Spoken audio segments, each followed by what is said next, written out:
Medicine. It cures our ailments, heals our wounds, and helps us live long and healthy lives.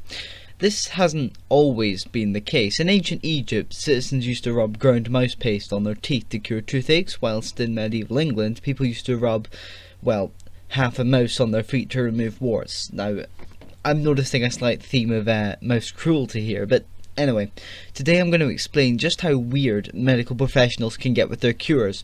Here are 5 weird and strangely unique medical practices.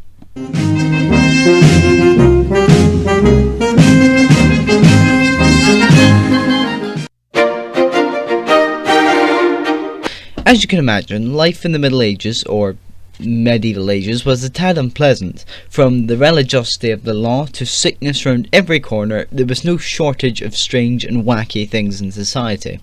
Therefore, you can imagine that the doctors were not much better than anyone else.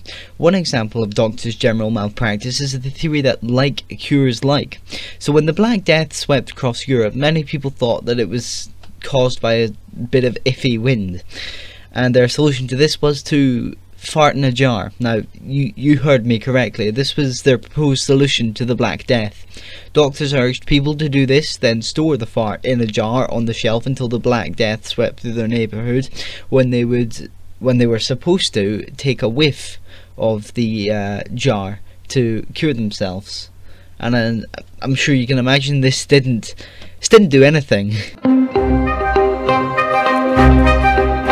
Highly popular in medieval Europe, there was the practice of uroscopy.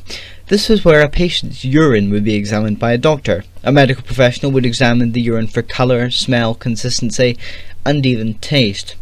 This would be to examine whether or not the patient was sick. Now that's really put a spin on the phrase taking the piss. On a similar note, this actual number is urine therapy. Some people throughout history believed that bathing and drinking urine would help them live long and healthy lives, which, they were into it. However, unlike most treatments in this video that have since died out, urine therapy is still widely used today after being popularised by the British naturopath John W. Armstrong in the early 20th century, without any evidence that it helps or ails any treatment. Now, number 3. This is where I begin to question my video choice topic, as I'm very close to violently puking. Anyway, in the 18th and 19th century, doctors would attempt to cure a patient's stutter by cutting off part of their tongue. Today, this practice is known as the Hemiglossectomy. I think I pronounced that correctly, and it is still used today, of course, as a treatment for oral cancer. It's now, of course, done under general anaesthetic, but back in the good old days of medicine, it would have been extremely painful, and often it didn't work. Because why wouldn't brutally hurting someone cure an illness?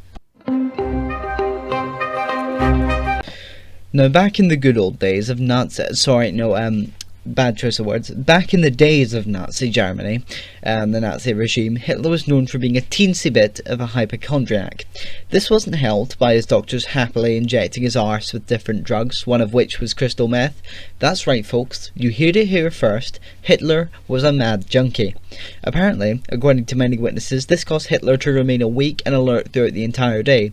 Albert Speer, the Reichsminister for Armaments of the Third Reich, considered Hitler's meth addiction to be the main reason for Hitler's outlandish and rigid tactics during the later stages of the war, such as not allowing soldiers to retreat, and it being one of the main causes of the Third Reich's downfall. Before we jump to number 1, we got an honourable mention. Now today, we know arsenic to be a deadly poison, but for centuries it had been used in various medical procedures. It was best known for being the key ingredient in a proposed medical solution that could cure both syphilis and malaria, called Fowler solution. This was widely used in Victorian society and even all the way up to the 1950s. Women during this period also applied it to their beauty products. Number 1, folks.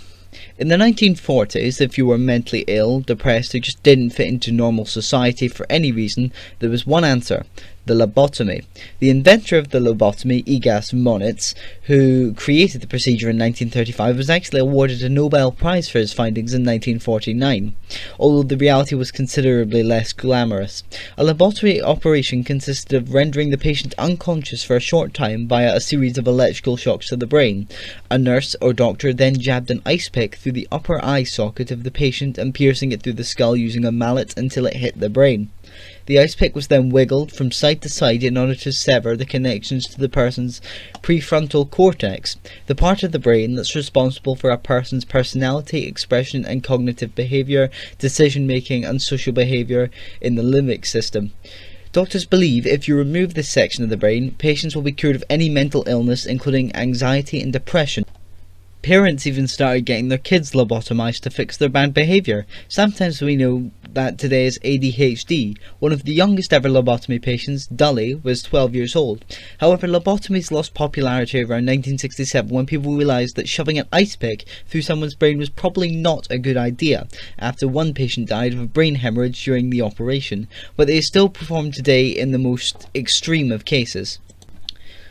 That was 6 medical practices that were sick, twisted, and all in between. I hope you enjoyed this content. Why not head over to my Discord? The link will be in the description, or comment down below if you have some video suggestions, or check out the communities tab. I'll probably put a poll up in the community section to see what you want me to do next. Until then, I've been History 101, and I hope you have a good new year.